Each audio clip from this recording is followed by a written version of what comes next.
నేను ప్రార్థన చేయడం ద్వారా అతడు చూపు పొందుతాడని చెప్తున్నావు. అతని పరిస్థితి ఇదే అని ప్రభువు చెప్తున్నాడు.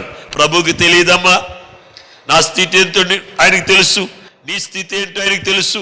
నువ్వు ఏ స్థితిలో ఎక్కడ కూర్చున్నావు, నీ మనస్సు ఎలాగుందో, నీ ఆలోచన ఎలాగుందో, నీ హృదయం ఎలాగుందో అంతా ఆయనకి తెలుసండి.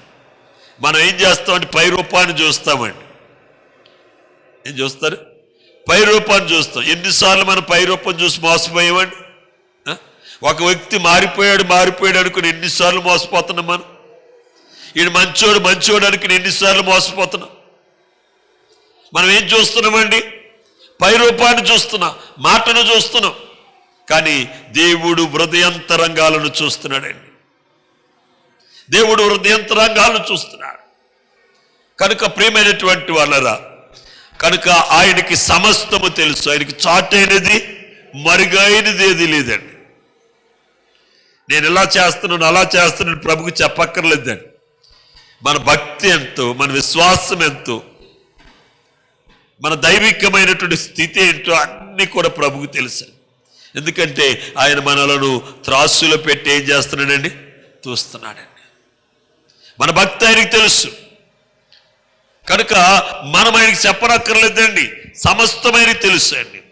ఇక్కడ అననీయ అంటున్నాడు, నైనా వాడు మంచోడు కదయ్యా, వాడి దగ్గరికి వెళ్ళి ప్రార్థన చేయమన్నా నేను వెళ్ళి ప్రార్థన చేస్తే వాడు అక్క ఏమైనా నాకేమైనా హాని చేస్తాడేమో అన్నట్టుగా మాట్లాడుతున్నాడు. అప్పుడు ప్రభు అంటున్నాడు, అందుకు ప్రభువు నీవు వెళ్ళుము, అన్యజనుల ఎదుట, రాజుల ఎదుట, ఇజ్రాయేలుల ఎదుట నా నామమును భరించుటకు దేవునికి స్తోత్రం. హల్లెలూయా. యేసు క్రీస్తు నిన్ను పిలిచినటువంటి ఆ పిలుపు యొక్క ఉద్దేశం ఏమిటంటే ఆయన నామాన్ని నువ్వు భరించాలి. దేవునికి స్తోత్రం. హల్లెలూయా. మనమందరము ఆయన నామమును భరించుదము గాక, మరణం వరకు ఆయన నామాన్ని భరించుదము గాక, మరణము వరకు ఆయన నామాన్ని కలిగి ఉందము గాక, మరణం వరకు ఆయన నామము మనము అనుసరించదము గాక. ఇక్కడ సౌలును గూర్చి ప్రభు మాట్లాడుతున్నాడు. అతడు రాజుల ఎదుటను, అధికారుల ఎదుటను, ఇజ్రాయేలుల ఎదుట కూడా నా నామమును భరించుటకును ఇతడు నేను ఏర్పాటు చేసుకున్న సాధనమై ఉన్నాడు. ఇతడు నా నామము కొరకు ఎన్ని శ్రమలు అనుభవించవలను నేను ఇతనికి చూపుదునని అతనితో చెప్పును. దేవునికి స్తోత్రం. హల్లెలూయా. సౌలు పౌలుగా మారుతున్నాడు. మరి పౌలుగా మారి సుఖ సంతోషాలు అనిపించడానిక? చెప్పండి అమ్మా. సుఖ సంతోషాలు అనిపించడానికి, శ్రమలు అనుభవించడానికి, కష్టాలు అనిపించడానికి, బాధలు అనిపించడానికి. ఇక్కడ ఎవరైతే ఆయన నామము నిమిత్తము కష్టాలు, ఆయన నామము నిమిత్తము అవమానాలు, ఆయన నామము నిమిత్తము నిందలు అనుభవించారో పరలోకముల వారికి శ్రేష్టమైనటువంటి స్థితి దొరుకుతుంది. దేవునికి స్తోత్రం. హల్లెలూయా. మనందరికీ పరలోకములట్టి శ్రేష్టమైన స్థితి దేవుడు అనుగ్రహించునుగాక. కావాలా వద్దా? కావాలా వద్దా? ఏమండి, పరలోకంలో ఇల్లు కావాలా, భూలోకంలో ఇల్లు కావాలా? చెప్పండి. ఎక్కడ ఇల్లు కావాలి? నన్ను అడుగుతున్నారు చాలామంది, పాస్టర్ గారు మీకు సొంత ఇల్లు లేదా అని. ఎందుకంటే బుడ్రాజులో 3 అడ్రస్లకు మారానండి నేను. 3 అడ్రస్లు, 3 చోట్లకి మారాను. బాగా పాతోళ్ళు అనుకోండి, మొదట ఉన్న ఇంటికి వెళ్ళి అడుగుతారండి. వాళ్ళు ఏం చెప్తారు తెలుసా అండి? అక్కడ ఉన్నవాళ్ళు 2వ ఇల్లు చెప్తారండి.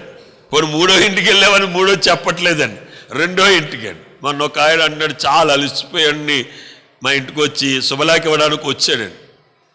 మీరు ఎక్కడో ఉన్నారని అక్కడికి వెళ్ళానండి. అక్కడి నుంచి ఇంకో చోట చెప్పారండి. అక్కడికి వెళ్ళి పైకి వెళ్ళి వచ్చారండి బాబు. పైకి వెళ్ళి వచ్చిన తర్వాత వాళ్ళు చెప్పారండి మళ్ళీ ఇక్కడ ఉన్నారండి. సొంత ఇల్లు లేదు నాకు. దేవునికి స్తోత్రం. హల్లెలూయా. మీరు చాలా మంది అనుకుంటారు పాస్టర్ గారికి ఎలగదూరు రోడ్లో పెద్ద బిల్డింగ్ ఉందని. ఆ బిల్డింగ్ ఎక్కడ ఉంది తెలుసా అండి? బ్యాంకులో ఉంది. బ్యాంక్ వాళ్ళు నాకు ఇస్తే నాకు అది వస్తుంది, లేకపోతే అది బ్యాంకు వాళ్ళు నాకు ఎప్పుడు ఇస్తారో తెలియదు. కానీ వాళ్ళు ఇవ్వకోకుండానే మా పిల్లలకి ఇచ్చేసాను నేను. దేవునికి స్తోత్రం. హల్లెలూయా. ఒకవేళ దాన్ని నేను సంపాదించుకున్న మరలా ఎవరికి? వాళ్ళకి ఇచ్చేసాను. నాకు ఇక్కడ నివాసం కావాలి, ఇక్కడ ఏదో మనకి ఇల్లు కట్టుకోవాలని కాదు. చాలా రోజుల వరకు ఆ అభిప్రాయం ఉండేది. కానీ పరిశుద్ధ గ్రంథం ఏం చెప్తుందంటే ఇక్కడ గొప్ప గొప్ప భవంతులన్నీ కూడా ఏమైపోతాయి అటండి? చెప్పండి. గొప్ప గొప్ప కట్టడాలట, శృంగారముగా కట్టినటువంటి ఇల్లులన్నీ కూడా ఏమైపోతాయటండి? లయమైపోతాయటండి. మనకి ఎక్కడ ఇల్లు కావాలి? దరిద్రులైన లాజరుకు భూమి మీద ఏమి లేదండి? చెప్పండి. భూమి మీద ఇల్లుందా? ఏమండి? భూమి మీద అతనికి ఒక శాశ్వతమైన గుడారం ఉందా? లేదు. కానీ పరలోకంలో అతనికి ఏముందండి? శాశ్వతమైనటువంటి గుడారము పరలోకములో ఏర్పాటు చేసుకున్నాడు. ప్రియ దైవ జనాంగమా, మనం ఈ లోకములో ఏమీ లేకపోయినా బ్రతకొచ్చు, కానీ పరలోకంలో మనకంటూ ఒక ప్రత్యేకమైన స్థానం కావాలండి. ప్రియమైనటువంటి వాళ్ళరా, ఈ లోకంలో మరి అందుకే ఆయన శిష్యులు సంపాదించుకోవడానికి వారు ప్రయాసపడలేదండి. అపోస్తలులు ఈ భూమి మీద సంపాదించుకోవడానికి, ఇల్లు కట్టుకోవడానికి, మేడలు కట్టుకోవడానికి వారు ప్రయాసపడలేదండి. దేవుని రాజ్యమును విస్తరింప చేయడానికి, దేవుని రాజ్యమును ప్రకటించడం కోసము దేవుని నామమును భరిస్తూ ఆయన నామం నిమిత్తం వచ్చిన హింసలు, బాధలు, శ్రమలను సహించి క్రీస్తు యొక్క రాజ్య వ్యాప్తి కొరకు వారు ప్రయాసపడి దాని నిమిత్తమే వారు తమ ప్రాణాలను వదులుకున్నారు. నా నిమిత్తం ఎవడైతే తన ప్రాణాన్ని విడిచిపెడతాడో వాడు నిత్య జీవమును పొందుకుంటాడు. దేవునికి స్తోత్రం. హల్లెలూయా, హల్లెలూయా. నా యందు విశ్వాసం ఉంచిన వాడు చనిపోయినను బ్రతుకుతాడు, బ్రతికి నా యందు విశ్వాసం ఉంచిన వాడు ఇంక ఎన్నటికీ. సౌలును దేవుడు ఏర్పాటు చేసుకున్నాడు, సౌలును దేవుడు పిలుచుకున్నాడు. ఎందుకో తెలుసా? ఆయన నామమును భరించడానికి, ఆయన నామము నిమిత్తం శ్రమలు అనుభవించడానికి, ఆయన నామం నిమిత్తం అవమానములు అనుభవించడానికి, ఇవన్నీ అనుభవించాడు. కాబట్టి అతడు ఒక సాక్ష్యం చెప్తున్నాడు, నేను మంచి పోరాటము. కొన్ని సందర్భాల్లో మనకు అవమానాలు వస్తే ఏం చేస్తాం తెలుసండి? కృంగిపోతాం, విడిచిపెట్టేస్తాం. యేసు ప్రభు కటండి మొదట 700 మంది శిష్యులు ఉండేవారట. ఒక్కో రోజు వాళ్ళకు భోజనం ఉండేది కాదట. చాలా దూరం నడవలసి వచ్చేదట, చాలా చోట్లకు తిరగవలసి వచ్చేదట. కొన్ని చోట్ల అయితే అక్కడ ప్రజలు వీళ్ళు గెంటేసేవారట. ఈ ప్రాంతానికి మీరు రావద్దని, యేసు ప్రభుని రావద్దని చెప్పేవారట. ఎన్నో అవమానాలు వస్తున్నాయి. ఈ అవమానాలు చూసాయి బాబు, మనం ఇది ఏదో అనుకున్నాం కానీ అని ఒక్కొక్కడు వెళ్ళిపోతున్నారు. ఒకరోజు పేతురు వచ్చి అన్నాడట, ప్రభా అందరూ వెళ్ళిపోతున్నారయ్యా అన్న. ఏమండి, 700 మందిలో 7గురు వెళ్ళిపోయారని పెద్ద లెక్క కాదండి. ఏమండి, 700 మందిలో 630 మంది వెళ్ళిపోయారంటే ఎలా ఉంటుంది? 700 మందిలో 630 మంది వెళ్ళిపోయారు అనుకోని ఏమవుతుంది చెప్పండి? ఉన్న వాళ్ళకి కూడా ఏమవుతుంది? ఇబ్బందే కదా. ఉన్నవాళ్ళు కూడా మనం కూడా వెళ్ళిపోదామా ఉందామా. అప్పుడు పేతురుతో అన్నాడు, నీవు కూడా వెళ్ళిపోతే నాయనా. అప్పుడు పేతురు అన్నాడు, మేము ఎక్కడికి వెళ్తామయ్యా? నిత్య జీవపు మాటలు నీ దగ్గర ఉన్నాయి. నీ దగ్గర ఏమున్నాయి? నిత్య జీవపు మాటలు. ఈ మాటలు ఎక్కడ దొరుకుతాయి? నీవు నిత్య జీవము గలవాడవు కనుక మేము నిన్ను విడిచి వెళ్ళము, మా ప్రాణాలు పోయినా సరే. అప్పుడు ప్రభు అన్నాడు, నాగల మీద చేయి వేసినవాడు ఏం చూడకూడదట? యేసు ప్రభు నమ్ముకున్నవాడు ఏం చూడకూడదు? వెనకకు చూడకూడదట. వెనకున్న వాటిని మరిచి ఏం మర్చిపోవాలి? వెనకున్న వాటిని మరిచి ముందున్న వాటి కొరకు వేగరపడాలి. ముందున్న వాటి కోసం మనం ప్రయాసపడాలి. ముందున్న వాటి కోసం మనం పరిగెత్తాలండి. వీళ్ళు చాలా మంది ఈ దినాల్లో ఎలాగున్నారంట, వెనకకు చూస్తున్నారండి. లోతు భార్య వెనకకు చూసి ఏమైపోయిందండి? శాపగ్రస్తురాలు అయిపోయింది. మన వెనకాల ఏముందంటే శపితమైన జీవితం ఉందండి, శాపగ్రస్తమైన జీవితం ఉంది. మన వెనకాల ఉన్న జీవితం శాపగ్రస్తమైందే కదా. ఏముందండి, నేను మంచోడిని చెప్పుకోవడానికి వెనక్కి తిరిగి చూస్తే ఏదైనా మంచి కనబడుతుందా? శాపగ్రస్తమైన జీవితం. దాన్ని ప్రభు చూడొద్దు అన్నాడు, దాన్ని మీరు జ్ఞాపకం చేసుకోవద్దు అన్నాడు. ముందే ఉంది జీవాధిపతి అని యేసు ప్రభు ఉన్నాడు. దేవునికి స్తోత్రం. నీ ముందు నిలిచిన వాడు ఎవరు తెలుసండి? జీవాధిపతి, సర్వోన్నతుడైన దేవుడు, మహిమ గల దేవుడు. ఆయన నీ ముందున్నాడు. ఆయన వైపు నువ్వు చూడు. కష్టం కష్టంలాగా ఉండదు, అవమానం అవమానంలాగా ఉండదు, నింద నిందలాగా ఉండదండి. దాన్ని సహించగలిగినటువంటి స్థితి దేవుడు నీకు ఇస్తాడు. యేసుక్రీస్తు ప్రభు యొక్క శిష్యులు ఒకసారి యేసు ప్రభుని అడుగుతున్నారు, అయ్యా మేము అన్నీ విడిచిపెట్టి నిన్ను వెంబడిస్తున్నాం. సమస్తాన్ని విడిచిపెట్టి, ఇల్లు విడిచిపెట్టారు, వాకలు విడిచిపెట్టేశారు, భార్యను విడిచిపెట్టారు, బిడ్డలు విడిచిపెట్టారు, అందరిని విడిచిపెట్టేశాం. అయ్యా ఇప్పుడు మా ప్రాణం కూడా విడిచిపెట్టవలసి వస్తే విడిచిపెట్టేస్తాం. అయితే దాని ద్వారా మాకేం కలుగుతుంది ఫలం? యేసు ప్రభు కొరకు ఈ భూమి మీద నువ్వు బలంగా జీవిస్తే కలిగే ఫలం ఏంటి అని మనం ఆలోచన చేసినట్లయితే ప్రభు అన్నాడు, ఇహమందైనను పరమందైన దేనినైతే నా నిమిత్తము నువ్వు విడిచిపెట్టావో వదులుకున్నావో దానికి 100 రెట్లు నేను నీకు అనుగ్రహిస్తాను. దేవునికి స్తోత్రం. హల్లెలూయా, హల్లెలూయా. కనుక ప్రియమైనటువంటి వారా, యేసుక్రీస్తు యొక్క పిలుపుకు లోబడి ఆయన మాటలను వారి యొక్క హృదయంలో భద్రపరుచుకున్నారు కాబట్టి వారు మరణం వరకు వారు ఎలాగున్నారో తెలుసండి, నమ్మకంగా జీవించారండి. బ్రతకటం అయితే ప్రభు కొరకే. ఒకవేళ మన జీవితంలో సావు వచ్చిందంటే అది కూడా ఎవరి కోసం రావాలి? ప్రభు నిమిత్తమే చనిపోవాలి, ఇంకో కొరకు కాదండి. మన కోసం మనం చనిపోవటం కాదండి, ప్రభు కొరకే మనం చనిపోవాలి. ఎందుకంటే మనల్ని పిలిచిన వాడు ఆ ఉద్దేశంతో మనల్ని పిలిచాడు. పిలిచిన వాడి యొక్క ఉద్దేశం ఏమిటంటే, ఈమె నా కుమార్తె, ఇతను నా కుమారుడు, నా కొరకే వీరు జీవించాలి,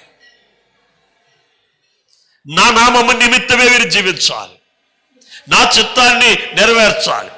వేరొక రీతిగా వీరు జీవించడానికి వీల్లేదు. దేవుడు ఇజ్రాయెల్ ప్రజల్ని వాగ్దత్త దేశంలో ప్రవేశింపజేసిన ముందు ఆయన మాట్లాడుతున్నాడండి. ఇంకా వాగ్దత్త దేశంలోకి వెళ్ళలేదండి. ద్వితీయోపదేశ కాండ మనం చూసినట్లయితే వాగ్దత్త దేశం వెళ్ళిపోయారా? వెళ్ళలేదు. అప్పటికి వెళ్ళలేదు. దేవుడు వారితో మాట్లాడుతున్నాడు. మీరు వెళ్ళబోవు దేశము, మీరు వెళ్ళబోవు ప్రాంతము, నది దాటి అవతల మీరు స్వాధీనపరుచుకున్న దేశము పాలు తేనెలు ప్రవహించే దేశము. ఏ దేశము? పాలు తేనెలు ప్రవహించే దేశము. ఆ దేశములో మీరు ప్రవేశించినప్పుడు ఇంతకు ముందు మీరున్నట్లుగా మీరు ఉండకూడదు.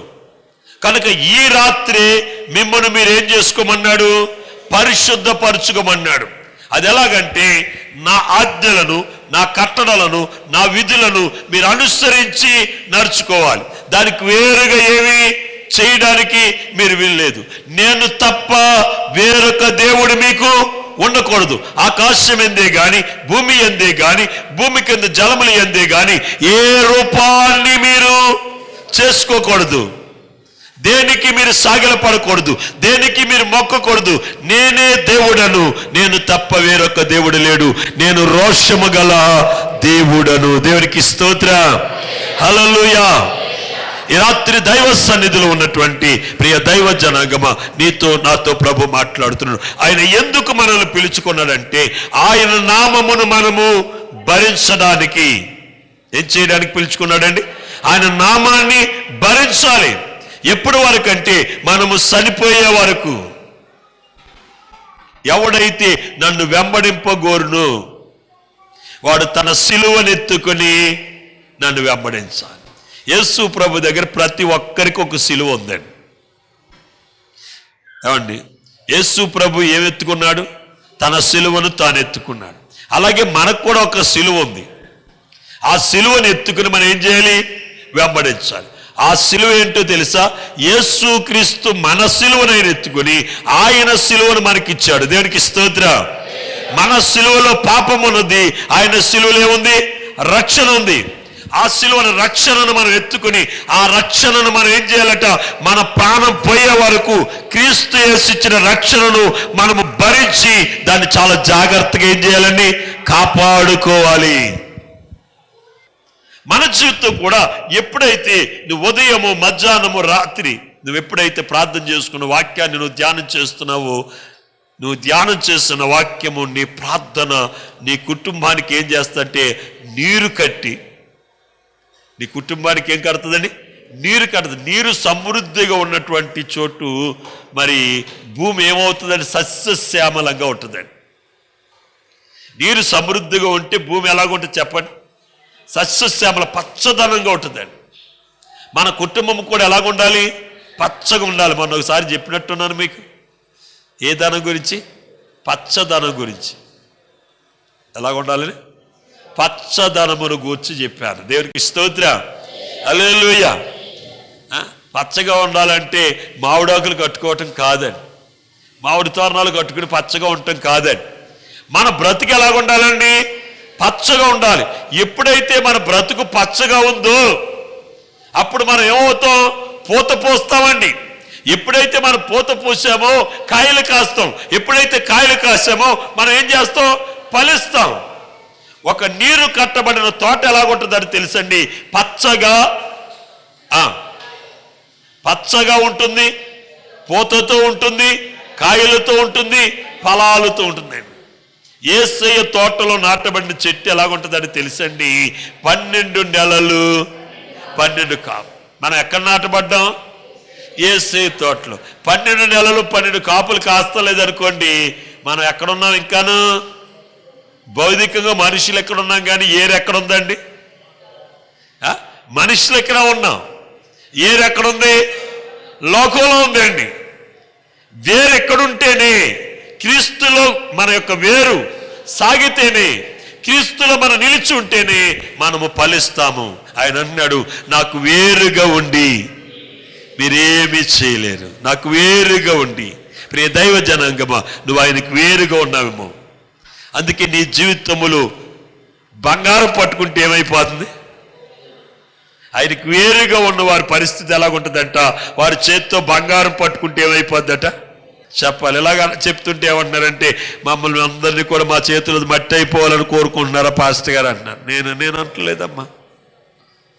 ఆయనలో ఉన్నారనుకోండి, మీరు మట్టి అట్టుకుంటే ఏమవుతుంది? ఏమండి, ఆయనలో ఉన్నవారు మట్టి పట్టుకుంటే అది బంగారం అయిపోద్దండి. ఆయనలో లేని వారు బంగారం పట్టుకుంటే ఏమైపోద్ది? మట్టి అయిపోద్ది. కనుక క్రీస్తులో ఉన్న మనము ఆశీర్వదింపబడినటువంటి వారిగా మనం ఉంటామండి. మనం ఏది చేసినా, మనం చేసే ప్రతి ప్రయత్నాన్ని కూడా దేవుడు ఏం చేస్తాడండి? దీవిస్తాడు. నువ్వు చేయు ప్రయత్నములన్నీ కూడా సఫలీకృతమగునుగాక అన్నాడు. నువ్వు ఏ ప్రయత్నం అయితే చేస్తావో, అది వ్యవసాయం కావచ్చు, వ్యాపారం కావచ్చు, అది నువ్వు చేసే పనిపాట్లు కావచ్చు, నువ్వు ఏది చేసినా అందులో నువ్వేమవుతావు? సఫలీకృతుడు అవుతావు. అందులో నీవు ఉన్నతమైనటువంటి స్థాయిని పొందుతావు, ఉన్నతమైన స్థితిని పొందుతావు. ఎందుకంటే నీ దేవుడు నిన్ను ఆ రీతిగా చేస్తాడు. ఎందుకనగా నీవు ఆయనలో నాటబడ్డావు. దేవునికి స్తోత్రం, హల్లెలూయా. క్రీస్తులో నాటబడిన మీరందరూ కూడా ఆశీర్వాదానికి వారసులు, ఆశీర్వాదానికి కర్తలుగా దేవుడు మిమ్మల్ని మారుస్తున్నాడు. దేవునికి స్తోత్రం, హల్లెలూయా. కనుక ప్రియ దైవ జనాంగమా, ఆయనలో నువ్వు కొనసాగాలి. ఆయన నిత్య జీవుని పొందాలంటే ఆయన నామము నువ్వేం చేయాలి? భరించాలి. వారు హతసాక్షులైపోవడానికి గల కారణం ఏమిటంటే, క్రీస్తు యేసు నామమును వారు ఏం చేశారండి? భరించారు. ఆయన నామమును భరించారు గనక ఆయన కొరకు మరణించవలసినటువంటి పరిస్థితి వారికి ఏర్పడినప్పుడు వెనకాడలేదండి. శతరకు, మేషకు, అబేద్నెగోలు రాజైన నెబుకద్నెజరు అగ్ని గ్రంథకములు వేసేస్తానన్నప్పుడు, అయ్యా రాజా, మమ్మల్ని ఈ అగ్ని గ్రంథములు వేయకుండా మమ్మల్ని కాపాడవయ్యా అని రాజును బతిమాలుకున్నారా? వారు బతిమాలుకున్నారా? మరణం వారి ఎదుట నిలిచినప్పుడు మరణం ఎదుట వారి యొక్క సాక్ష్యాన్ని చెప్తున్నారు. ఆ సాక్ష్యం ఏమిటంటే, మేము ఆయనకు తప్ప సర్వోన్నతుడైన దేవునికి తప్ప మేము వేరెవ్వరికి కూడా మేము మొక్కము. ఒకవేళ ఆయన కొరకు చనిపోవలసి వస్తే చనిపోతాం. ఈ వేడిమి కలిగిన అగ్ని గంధకముల నుండి ఆయన మమ్మల్ని కాపాడగల సమర్థుడు. ఒకవేళ కాపాడకపోయినా, ఒకవేళ మేము చనిపోవలసి వచ్చినా సరే మేము ఈ ప్రతిమకు మట్టుకు మొక్కము. ఆయన కొరకే మేము ఉంటాము. నమ్ముతున్న వారు గట్టిగా 2 చేతులు పైకెత్తి దేవుని స్తోత్రం చెప్పండి. మరణం మీ ఎదుట నిలిచినప్పుడు మీరు క్రీస్తు పక్షంగా మీరు నిలబడాలి. మరణం మీ ఎదుట నిలిచినప్పుడు ఆయనకు సాక్షిగాను నిలబడాలి. అపోస్తలుడైన పౌలు అన్నాడు, ఓ మరణమా నీ ముళ్ళు, మరణమా నీవు నన్ను ఏం చేయగలవు? మరణము మనల్ని ఈ లోకము నుండి వేరుపరచొచ్చేమో కానీ ప్రభు నుండి మరణం మనల్ని ఏం చేయదండి, వేరుపరచుదండి. అందుకే భక్తులు మరణించడానికి కూడా వారు ఎలాగున్నారండి, సిద్ధంగా ఉన్నారు. ప్రియ సహోదరి సహోదర, దేవుని కొరకు అనగా యేసుక్రీస్తు ప్రభు కొరకు నువ్వు ఏమి చేయవలసి వచ్చినా అది చేయడానికి నువ్వు ఎప్పుడు ఎలాగుండాలి, రెడీగా ఉండాలి.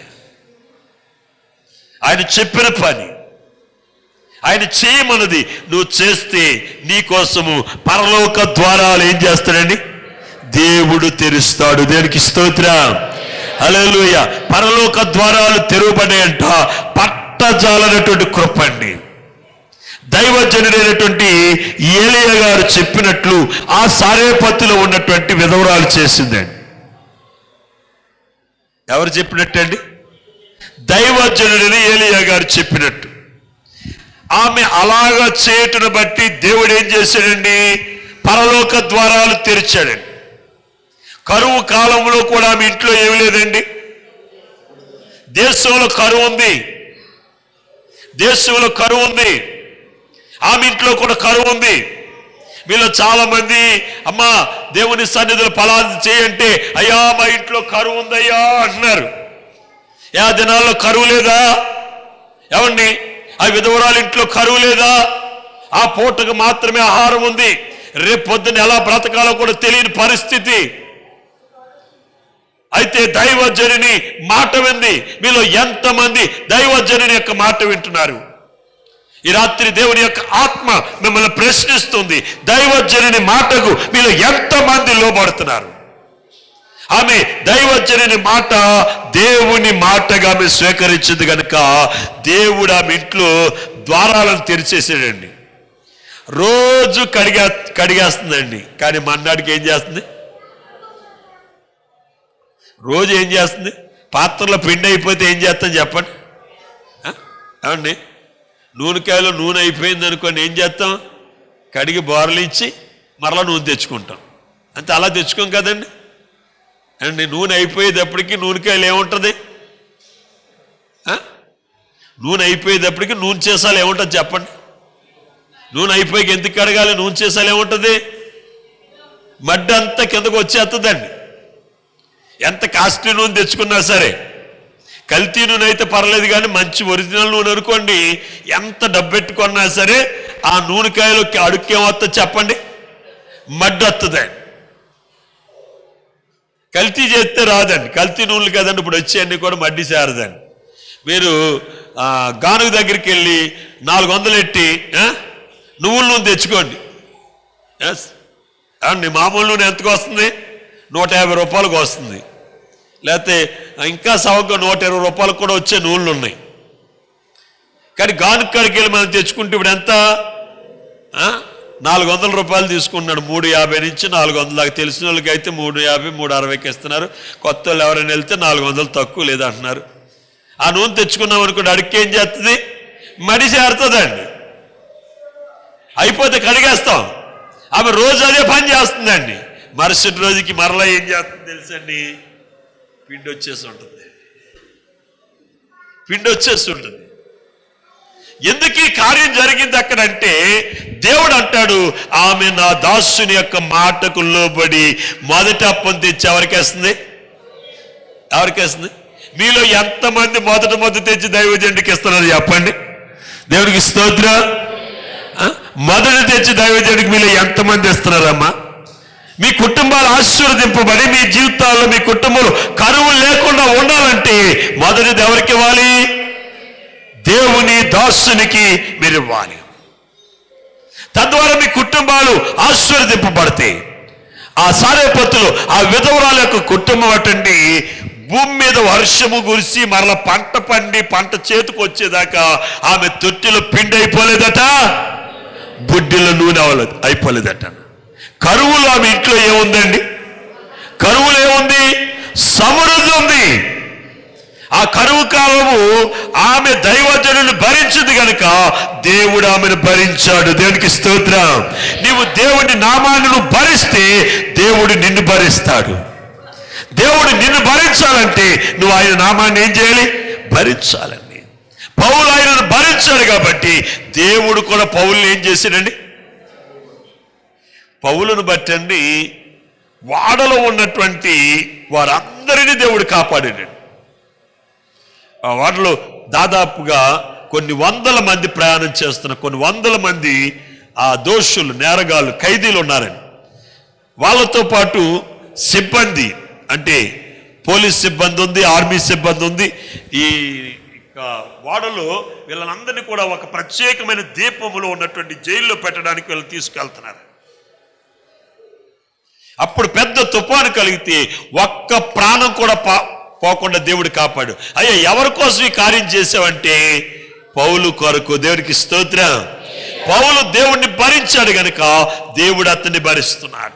మనము దేవుని నామాన్ని భరిస్తే దేవుడు మనల్ని భరించి మనకు కష్టం కలిగిన, బాధ కలిగిన, శ్రమ కలిగిన దేవుడు మనకు తోడుండి వీటన్నిటిని జయించగలిగేటువంటి ఆ కృప అనుగ్రహిస్తాడు. కనుక ప్రియ దైవ జనాంగమా, మీ విశ్వాసయాత్రలో వచ్చే ప్రతి కష్టాన్ని, ప్రతి శ్రమను, ప్రతి అవమానాన్ని ఆశీర్వాదంగా మీరు భరించి ఈ విశ్వాసయాత్రలో ముందుకు కొనసాగండి. ఆ కృపగల దేవుడు మిమ్మల్ని, మీ కుటుంబములు ఆశీర్వదించి ఆయన యొక్క రాజ్యము కొరకు సిద్ధపరచునుగాక. ఆమేన్. ప్రార్థన చేసుకుందాం. దయచేసి అందరూ కూడా మోకరించండి. ప్రభు వైపు చూడండి, యేసయ్యను అడుగు చూడండి. పరిశుద్ధుడు అయిన తండ్రి, ప్రేమ కలిగిన దేవ, నీ శ్రేష్టమైన నామమును బట్టి నీకు స్తోత్రములు చెల్లిస్తున్నా. ఈ రాత్రి మీరు మాతో మాట్లాడారు, ఎంతో శ్రేష్టమైనటువంటి మాటలను మాకు అందించారు. అవునాయన, యేసు క్రీస్తును నీ కుమారుని యొక్క సావాసమునకు మమ్మల్ని పిలిచావు ప్రభా. నీ పిలుపు యొక్క ఉద్దేశం ఏమిటంటే మేము ఈ లోకములో నీ నామమును భరించి నీ నామము కొరకు శ్రమలు, శోధనలు వచ్చినప్పుడు వాటిని సహించాలని ప్రభునైనా. అందుకే నువ్వు ఈ రీతిగా అంటున్నావు, జనులు మిమ్మల్ని నిందించి హింసించి మీ మీద అబద్ధంగా చెడ్డ మాటలలో పలుకున్నప్పుడు మీరు ధన్యులు, సంతోషించి ఆనందించండి, పరలోకములు మీ ఫలం అధికమగునని. అవునైనా, పరలోకములోనైనా మేము శ్రేష్టమైనటువంటి స్థితిని పొందుకోవడానికి ఈ లోకములు నీ కొరకు మేము జీవించడానికి కృప దయచేయమని ప్రార్థన చేస్తున్నాం. ఈ విశ్వాసయాత్రలో కుడికి కానీ ఎడమకు కానీ మేము తొట్టులు పడిపోకుండా ముందుకు కొనసాగుచు ఒక్కనాటికి మేమందరము నీ నిత్య రాజ్యములు ప్రవేశించే కృపను దయచేయమని యేసు క్రీస్తు పరిశుద్ధ నామమును బట్టి ప్రార్థించి స్తుతించి బ్రతిమాలు వేడుకున్నాము తండ్రి. ఆమేన్. అందరికీ వందనాలండి.